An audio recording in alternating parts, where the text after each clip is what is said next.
If you are you, and you identify as human, chances are you felt something, sometime, somewhere, somehow. It might have been something sophisticated, like blissful nostalgia. It might have been something simple, like pain. Might have been pleasant, but might have sucked as well.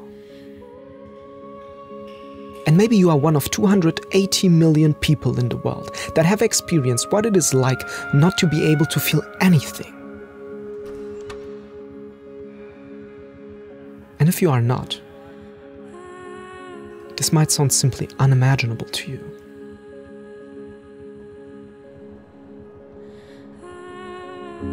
When we think about life and about living, we consider breathing to be essential, a beating heart to be essential, a brain to be. But how much life is there in a person that is living but not feeling? Essentially.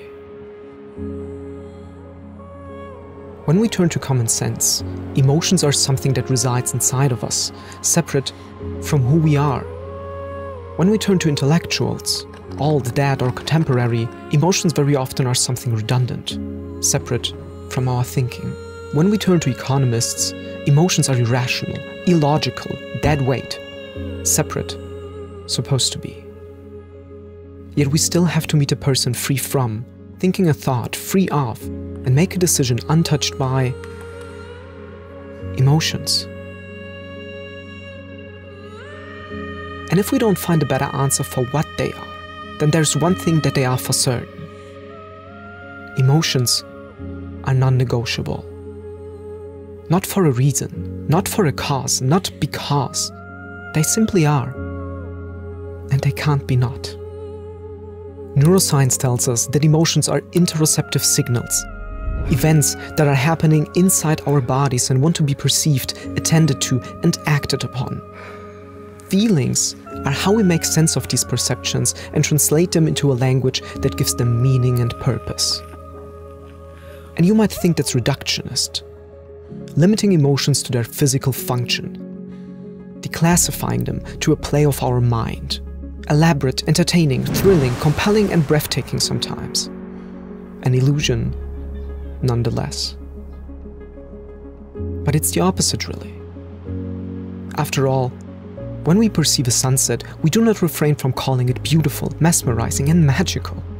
We are not reducing, but elevating it from a light source that leaves our field of vision to a mental experience without equal, translating it into something transcendent. To honor, to experience, to feel it. We do what humans do best. We make meaning. But that doesn't satisfy, does it? We want to know what it is exactly. What are emotions? What is an emotion? What is that emotion? How does it look like? Where can I find it? Tell me, show me, you owe me, hold on. When we ask for truth, we do not get to choose what it will be. After all, it is truth we seek. To make meaning is to give things names and transform them into something tangible, something our minds can touch, just like this sentence does.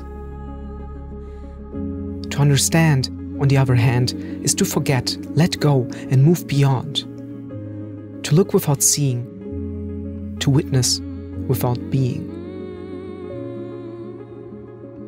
Emotions do not claim to be understood in human terms. Humans claim to explain them on theirs.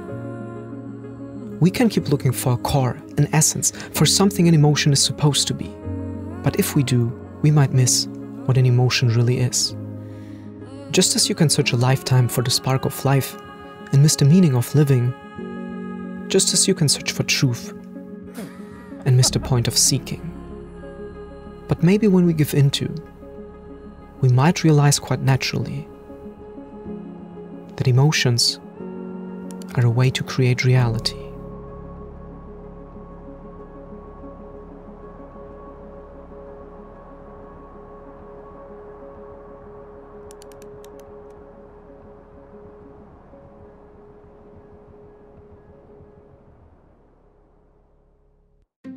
This has been the last video of a whole series that I've made, kind of a holistic summary about everything that I've learned about emotions in the last years. And if you want to learn more about emotions too, there are 3 videos waiting for you. One about emotional intelligence, one on the difference between thinking and feeling, and another one about the truth about emotional frequencies. If you haven't done it, go ahead and watch them here.